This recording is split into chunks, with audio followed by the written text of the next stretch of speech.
La prostitución sagrada era una práctica común en los templos de la antigua Mesopotamia y Egipto.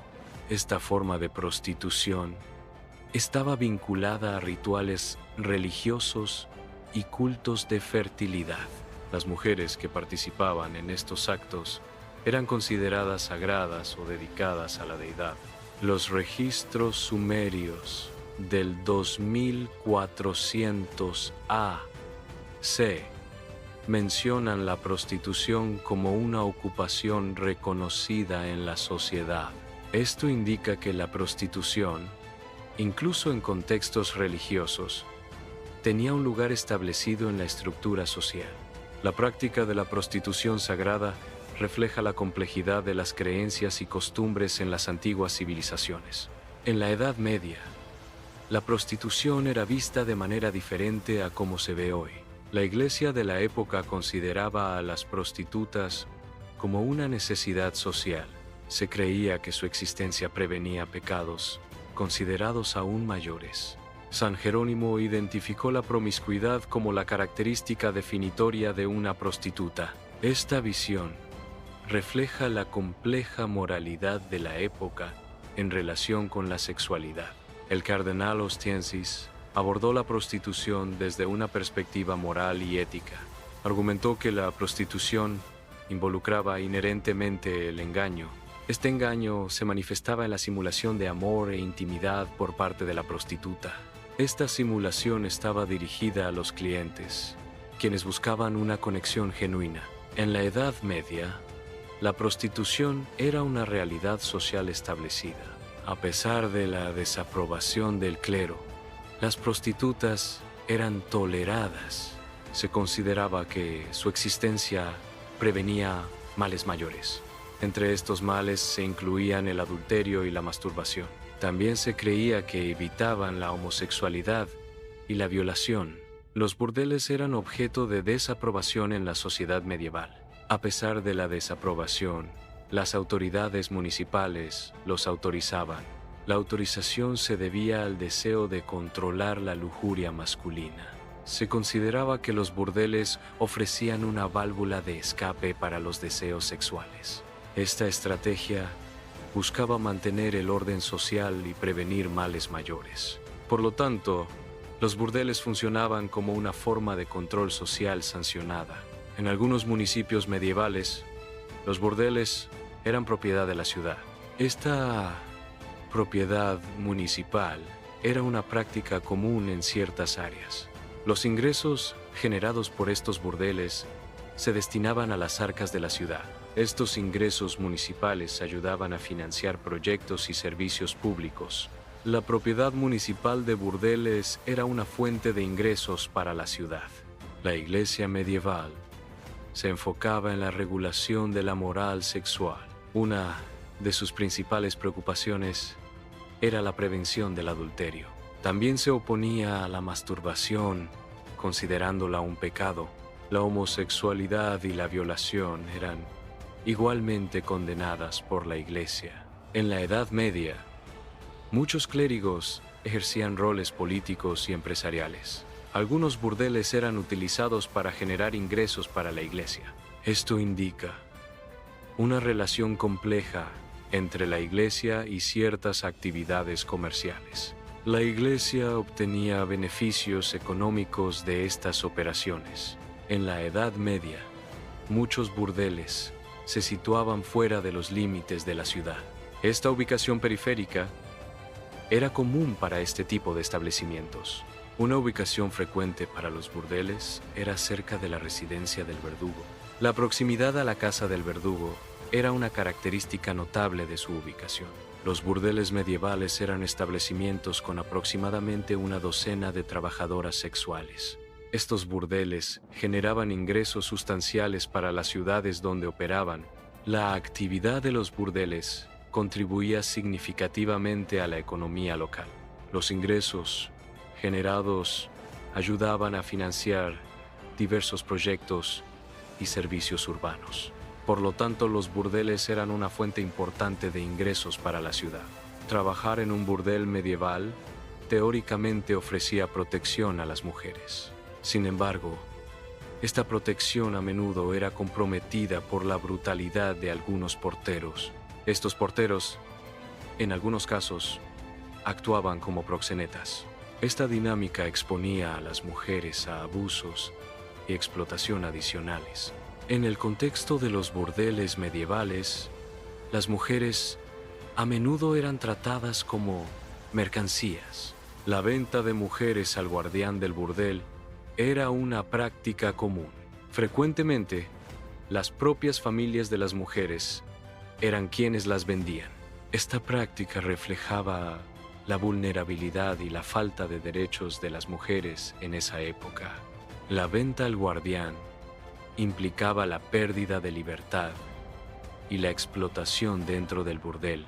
Los dueños de burdeles estaban sujetos a regulaciones específicas en la época medieval. Una de estas regulaciones era la obligación de jurar lealtad a las autoridades locales. Este juramento implicaba prometer obediencia a las leyes y normativas establecidas. El objetivo era asegurar el control de las autoridades sobre estas actividades. En los burdeles medievales, existían regulaciones específicas para mantener el orden.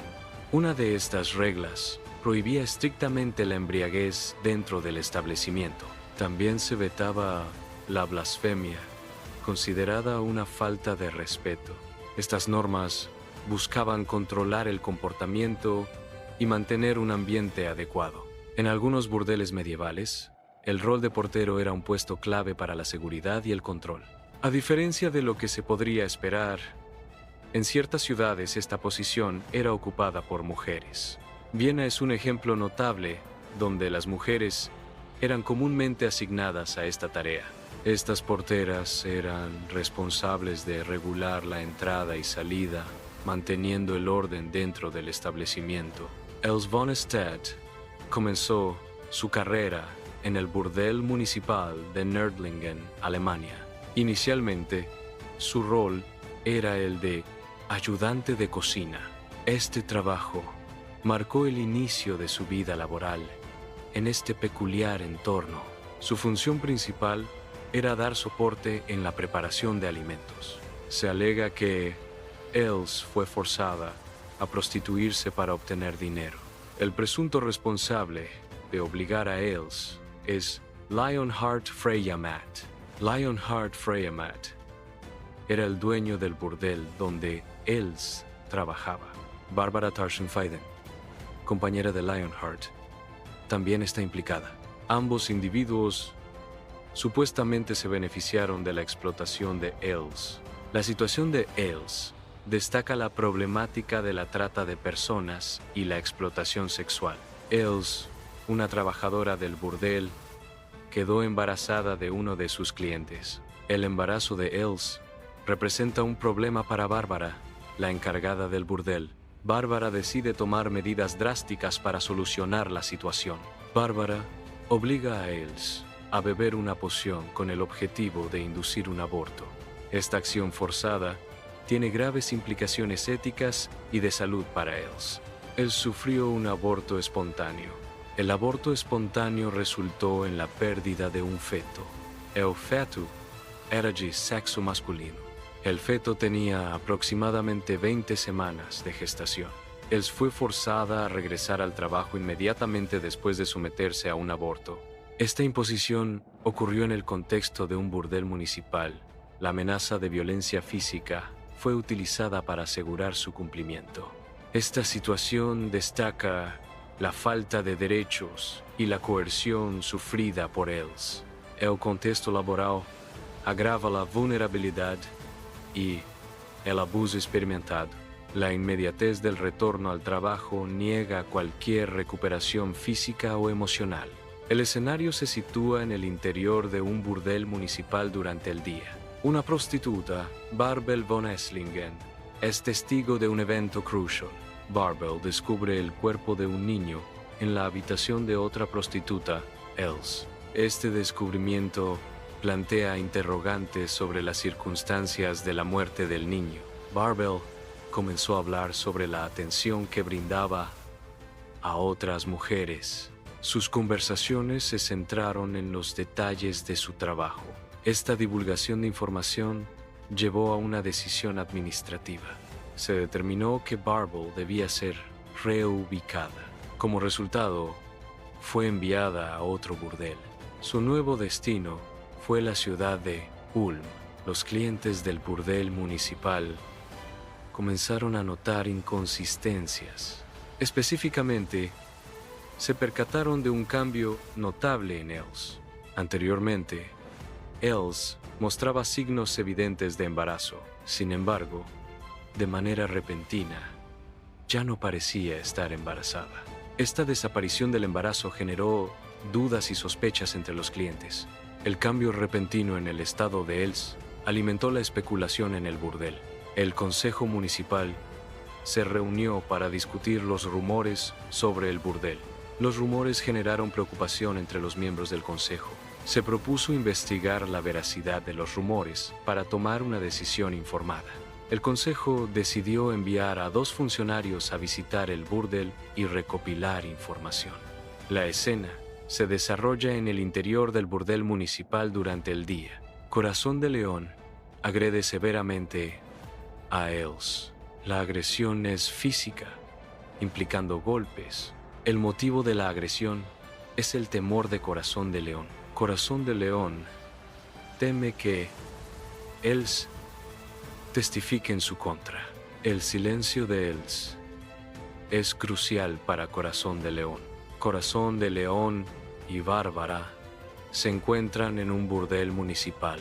Intentan llegar a un acuerdo con Els. El objetivo es que Els guarde silencio. El tema del silencio es un aborto. Bárbara planea sacar de contrabando a Els del burdel. Ella utiliza un engaño para llevar a cabo su plan. Bárbara finge estar buscando a Els dentro del burdel. Este acto está diseñado para engañar a las otras mujeres presentes. Se inició una investigación oficial sobre un presunto caso de aborto. La investigación se centró en la creencia de que el feto poseía una apariencia humana. Esta apariencia humana se consideraba un indicativo de que el feto tenía un alma. La posesión de un alma confería al feto un estatus moral y legal. Por lo tanto, el aborto se veía como un acto que atentaba contra una vida con alma. El ayuntamiento medieval actuó basándose en estas creencias religiosas y morales de la época. Els ofreció su testimonio en la ciudad de Weissenberg. Su testimonio se centró en su experiencia personal. Específicamente, relató su tiempo en el burdel de Norling. El testimonio proporcionó detalles sobre las condiciones en dicho establecimiento. La declaración de Els podría ser crucial para el caso. El testimonio arroja luz sobre las actividades en el burdel de Norling. La escena se desarrolla en el interior de la ciudad de Weissenberg. Durante el día, Margaret y Anna von Alm proporcionan testimonio. Su testimonio corrobora la declaración de Els.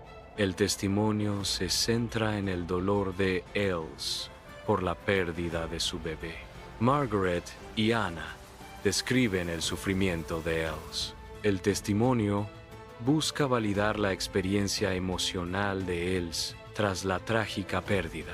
La investigación se centró en las condiciones laborales del burdel público. Se examinó si Linhart, el dueño, había violado su juramento. El juramento de Linhart podría estar relacionado con la gestión del burdel. Las condiciones de trabajo en el burdel eran un aspecto clave de la investigación. La investigación buscaba determinar si hubo incumplimientos por parte del dueño. La escena se desarrolla en el interior del burdel municipal durante el día. Casi todas las mujeres que trabajaban en el burdel prestaron testimonio.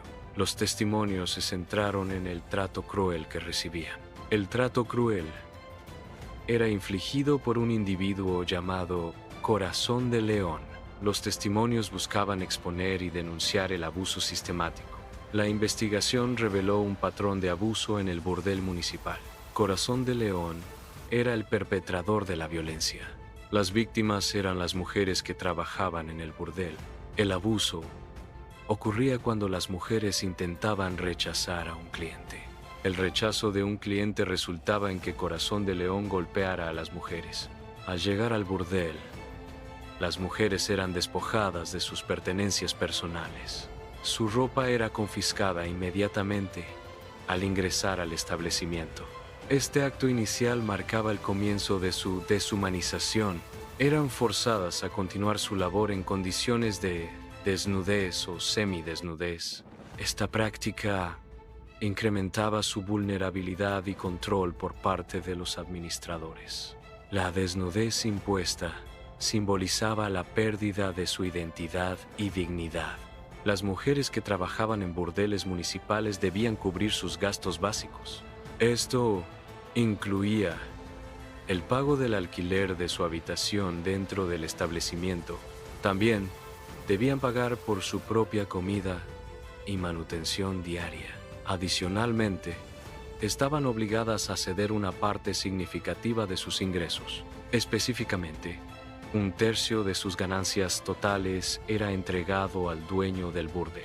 Las mujeres eran forzadas a mantener relaciones sexuales en contra de su voluntad. La coerción eliminaba cualquier consentimiento genuino por parte de las víctimas. Incluso durante la menstruación, se les obligaba a participar en actos sexuales. Esta práctica ignoraba por completo la salud y el bienestar de las mujeres. La explotación sexual sistemática constituía una grave violación de los derechos humanos. En el contexto del burdel municipal, existía una obligación legal de proporcionar alimentación adicional a las mujeres durante su menstruación. Esta normativa buscaba asegurar el bienestar y la salud de las trabajadoras en un periodo de vulnerabilidad física. Sin embargo, esta disposición legal no se cumplía en la práctica. La falta de cumplimiento implicaba una violación de los derechos laborales y de salud de las mujeres. Esta omisión reflejaba una negligencia institucional hacia las necesidades básicas de las trabajadoras en ese entorno. A las mujeres se les imponían precios excesivos por alimentos y bebidas. Esta práctica aseguraba que permanecieran constantemente en deuda. La deuda perpetua era un mecanismo de control. Impedía su salida del establecimiento y su independencia económica. Se denegaba a ciertos individuos el derecho fundamental de asistir a misa. Este acto representaba una violación de sus derechos civiles básicos. La libertad de culto era un derecho inherente a todo ciudadano. Negar este derecho implicaba una forma de opresión y discriminación. La asistencia a misa era una expresión de fe protegida por la ley. La prohibición de asistir a misa marginaba a los individuos de la comunidad religiosa. La vida en un burdel municipal a menudo se presenta como una situación de la que es casi imposible escapar. Las circunstancias suelen ser tan opresivas que la única salida concebible es la muerte. Esta representación subraya la falta de opciones y la desesperación que enfrentan las personas en esta situación. La dificultad para salir de esta línea de trabajo resalta la explotación y la falta de recursos para cambiar su destino. La imagen del ataúd como única salida enfatiza la gravedad y la irreversibilidad de su situación.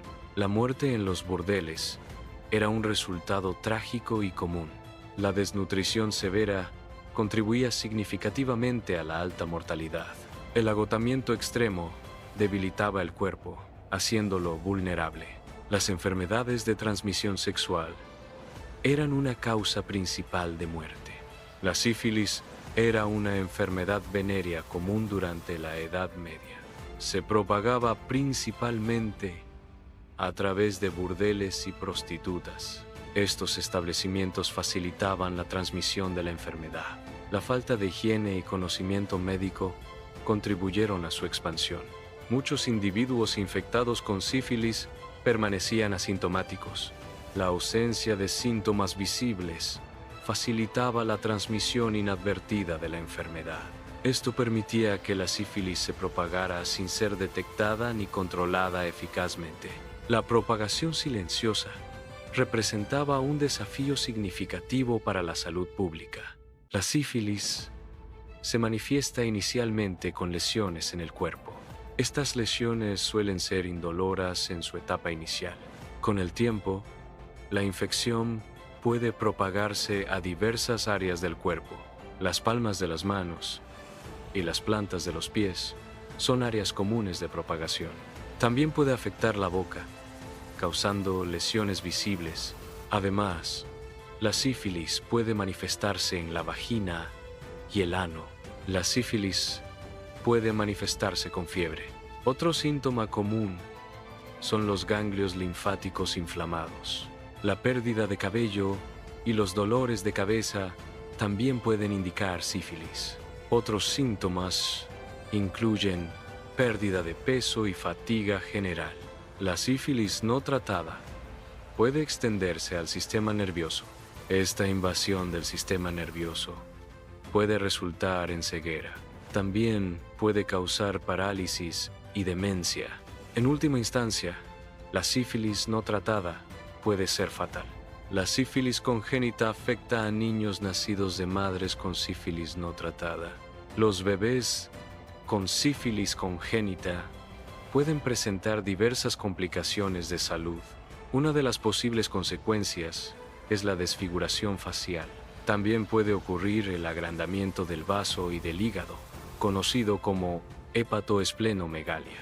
El diagnóstico y tratamiento temprano son cruciales para minimizar estos efectos. En la medicina medieval, se utilizaban sustancias tóxicas como el mercurio en tratamientos. El mercurio venenoso se aplicaba directamente sobre las llagas de los pacientes. Esta práctica era común a pesar de los riesgos conocidos del mercurio. El uso de mercurio a menudo empeoraba la condición del paciente en lugar de mejorarla.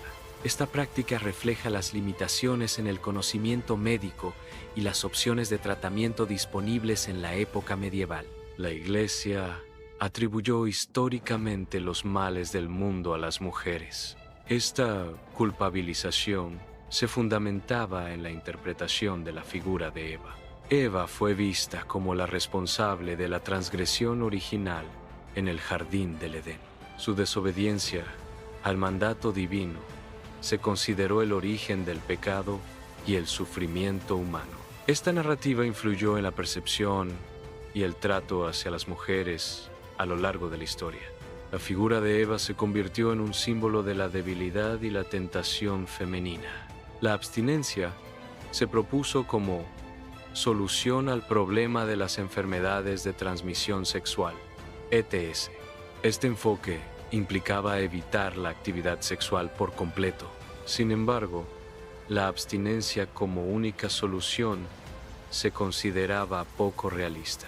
Esta percepción de irrealidad persistió incluso en la Edad Media.